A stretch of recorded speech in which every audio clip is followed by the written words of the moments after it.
कोलकाता में एक trainee doctor के बलात्कार और हत्या के बाद सुप्रीम कोर्ट ने भी स्वतः संज्ञान लिया था। उनकी ओर से गठित नेशनल टास्क फोर्स की पहली बैठक आज होगी। बैठक में टास्क फोर्स में शामिल सभी सदस्य होंगे। एनटीएफ कार्यालय स्थल पर चिकित्सा पेशेवरों की सुरक्षा सुनिश्चित करने के लिए सिफारिशें की जाएंगी।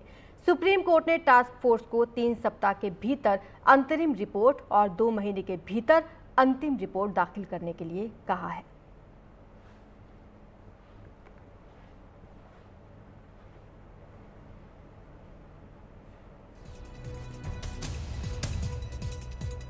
तो 3 सप्ताह के भीतर अंतरिम रिपोर्ट देनी है, फिर 2 महीने के भीतर अंतिम रिपोर्ट दाखिल करनी है इस टास्क फोर्स को। इसकी आज पहली बैठक होने जा रही है।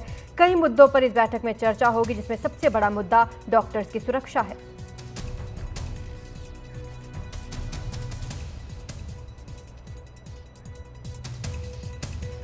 तो एनटीएफ की पहली मीटिंग में क्या कुछ होने जा रहा है, कौन सी रिपोर्ट पेश की जाएगी, उसके बारे में ज्यादा जानकारी हमारे सहयोगी रवीश दे रहे हैं।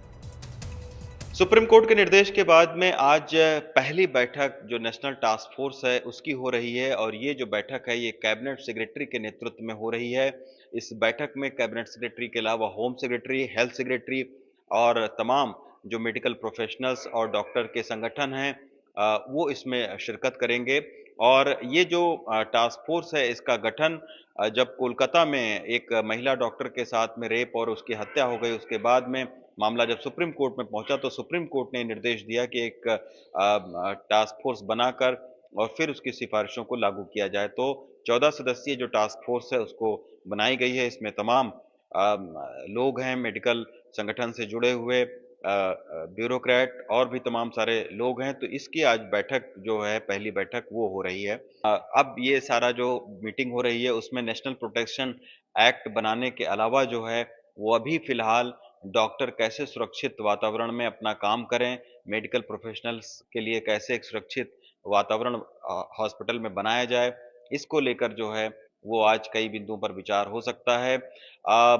हॉस्पिटल में कहाँ-कहाँ पर हिंसा ज़्यादा हो सकती है, वहाँ पर कैसे ज़्यादा सुरक्षा कर्मी लगाए जाएँ, जिससे जो मेडिकल प्रोफेशनल्स हैं उनके साथ में हिंसा ना हो, उस बिंदु पर विचार होगा। साथ में जो लेडी और जो मेल डॉक्टर हैं और जो मेडिकल प्रोफेशनल्स हैं उनके लिए एक वर्किंग जो है वो रूम बनाया जाए और एक रेस्ट रूम अलग से बनाया जाए ताकि उनकी सुरक्षा जो है वो सुनिश्चित की जा सके। अगर हॉस्पिटल से मेडिकल प्रोफेशनल्स के छात्रावास दूर हैं तो सुबह से लेकर और देर रात तक उनके आने-जाने का जो प्रबंध है वो हॉस्पिटल प्रशासन को करना चाहिए। इस बिंदु पर भी जो है वो विचार होगा। साथ में एक ऐसी ग्रीवेंस कमेटी को हर हॉस्पिटल बनाएँ, जहाँ पर हर मेडिकल प्रोफेशनल्स के संगठन के लोग रहें, ताकि समय-समय पर जो भी कहीं पर भी सुरक्षा कमियाँ दिखें उनको उस कमेटी के ज़रिए पूरा किया जा सके।